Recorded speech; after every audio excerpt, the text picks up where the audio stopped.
Hello student, good afternoon. Class 5th Hindi part 2 माँ बेटे का मिलन। आज इसकी रीडिंग करेंगे हम।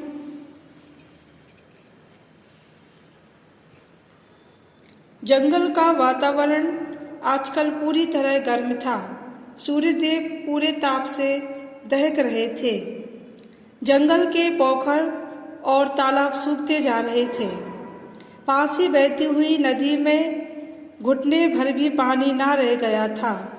जंगल में रहने वाले पशु पक्षियों के प्यास बुझाने के लिए भी आजकल यही एक अकेला स्थान रह गया था।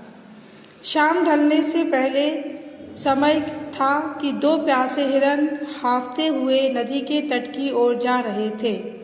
तट पर जाकर वे जल पीने ही लगे थे कि अचानक पीछे से एक आदमी उन पर पत्थर मारने लगा।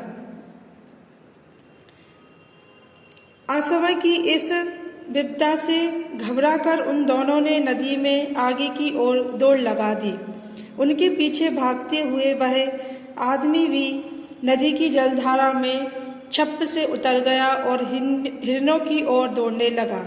एक हिरन जो अभी बच्चा था एकाएक उसकी पकड़ में आ गया। उस हिरन के बच्चों को लेकर वह आदमी नदी से वापस बाहर निकल आया। संभवतः यही उसका मकसद था।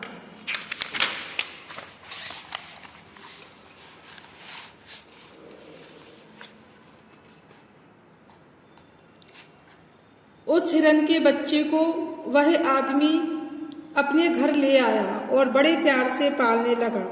कुछ दिनों तक तो उसने उस बाल हिरन को गले से में रस्सी बांधकर खूंटे से बांधा, मगर जल्दी ही वह हिरन का बच्चा उस आदमी के बच्चों से इतना घुल मिल गया था कि उसे बांधकर उसने घर में रख लिया।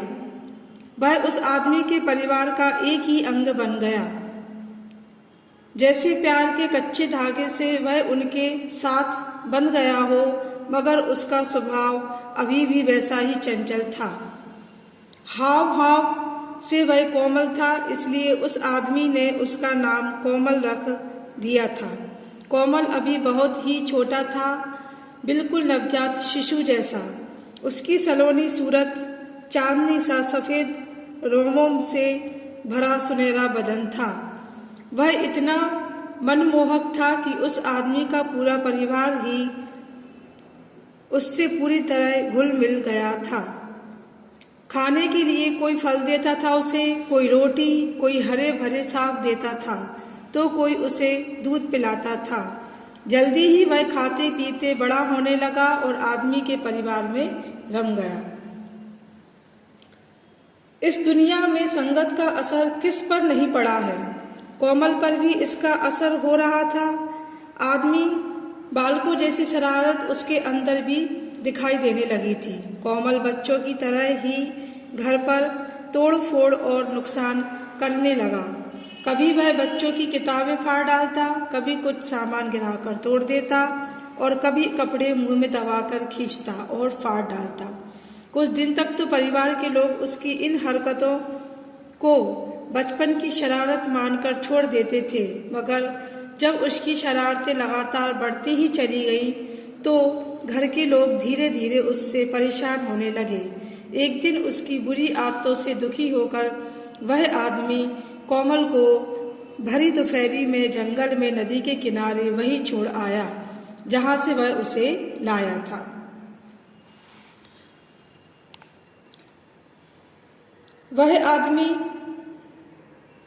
आदमी हिरन को छोड़ तो अवश्य आया था, पर उसके मन से हिरन अभी भी निकल नहीं रहा था। इसलिए वह एक दिन बाद उसे देखने के लिए जंगल में जाता रहा।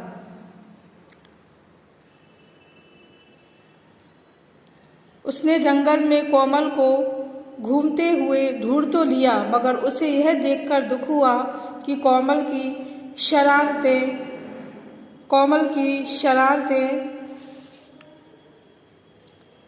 करने और उछल कूद करने की वह आदत छूट गई थी जो दूसरे हिरणों में होती है। कोमल नदी के सुनसान तट पर कभी झाड़ियों व कभी पेड़ों की ओट में अकेला चुपचाप पड़ा रहता था। इसका कारण था कि इस तरह उसके आने से दूसरे हिरणों ने उसे पसंद नहीं किया था। वे उससे शायद इसलिए नाराज रहते थे कि वह हिरणों के समाज को छोड़कर आदमी के साथ इतने दिन तक रहता रहा। एक हिरनी थोड़ी दूर पर खड़ी उसे देख रही थी। कुछ पलों बाद वह भी दूसरी तरफ चली गई। कुछ देर बाद वह हिरनी फिर आई और उसकी तरफ चली गई। दोबारा उसे ही देखकर ऐसे ही चली गई। कोमल उस हिरनी को देखकर थोड़ी देर के लिए तो प्रसन्न होता था, मगर जैसे ही वह उससे मिले बिना लौट जाती थी, फिर वह उदास सा जीवन पर लेट जाता और अपना सुख आगे को टिकाकर कुछ सोचने लग जाता। Okay student, and goodbye. आगे का जो पार्ट है वो अपन नेक्स्ट है फिर पढ़ेंगे।